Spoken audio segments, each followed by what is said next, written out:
The 2025 Mercedes G-Wagon. We have a lot of new changes to talk about, so let's get started. The exterior gets a subtle refresh. We have a new grille, new front and rear bumpers.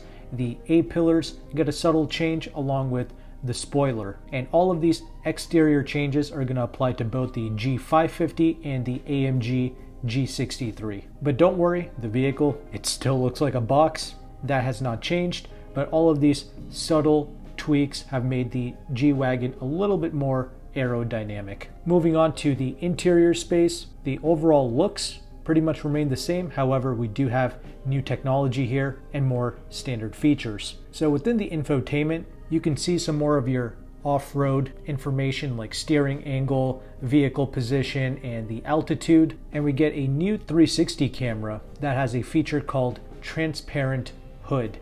And this will show you what's underneath the G-Wagon. So when you're off-roading, you can see directly underneath, and that has a lot of great safety advantages as well. So perhaps if you're backing out of your driveway, you can make sure and see if there's any animals or whatever underneath your vehicle before you set off. I'm surprised more vehicles haven't implemented the safety tech to see directly below your car. Anyway, both the G550 and the G63, they're going to get wireless Apple CarPlay and wireless Android Auto. They also made the wireless charging pad and the climate controlled front cup holders as standard in 2025. If you go with the rear seat entertainment option, you will get 11.6-inch touchscreens mounted behind the front seats. And with these screens, your rear passengers, they can stream videos, go on the web, and even tweak the vehicle's sound system as well. And speaking of sound system, they're going to give you the Burmester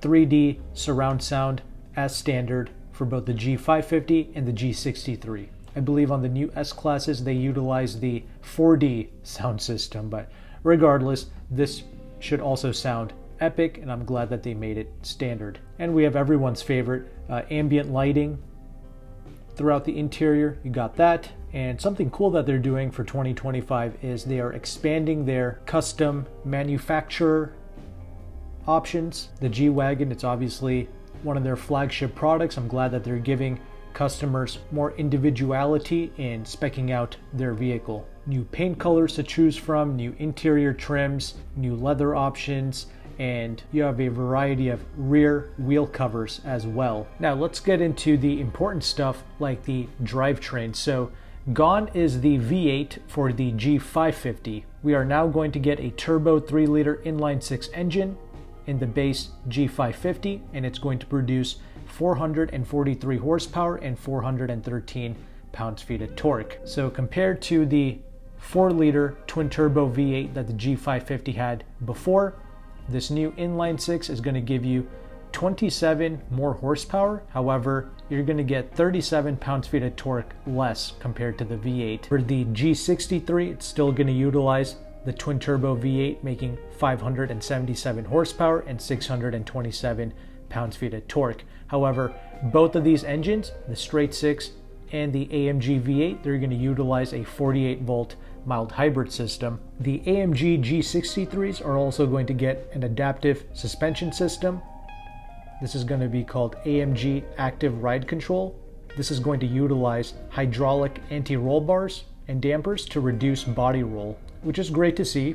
The Mercedes AMG adaptive dampers and all that, it typically does make more of a difference. And this big top-heavy G-Wagon can definitely benefit from a reduction in body roll. But Mercedes is also claiming that in normal driving, your ride quality should improve. And this adaptive suspension system, it's going to be included in the AMG Off-Road Package Pro, because another benefit of this new suspension is to improve the wheel articulation. But with the AMG Off-Road Package Pro, you also get some new drive modes like AMG Tracking Pro and AMG Active Balance Control. But that's everything that's new for the 2025 G-Wagon. These should be available in the second half of 2024.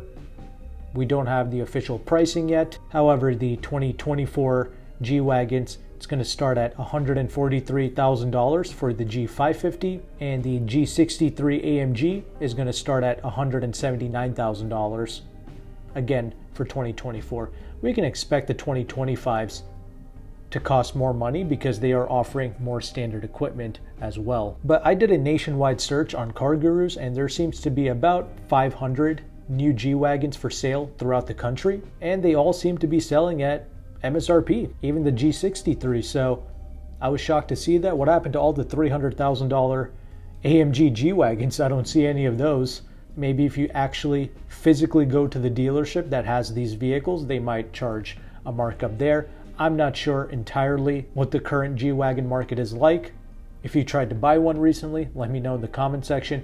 Were you able to get the vehicle at MSRP or even at a discount? But when you look on Car Gurus, just about all of them, they are going for MSRP. Even the G63 squared models, those are like $360,000 vehicles. I'm guessing most people that want a G-Wagon, they just want a regular G63, and I don't blame them. I do personally think the regular G63 is the way to go. I wouldn't even bother with the G550. There's about a $40,000 difference between the 550 and the 63. You might as well just get the AMG, do it right, get a few desirable options. It's going to be about 200 grand, but that's the way to go in my opinion, especially now since the 550 utilizes an inline-six engine. But let me know your thoughts in the comment section below. Thanks again for watching, take care, and goodbye.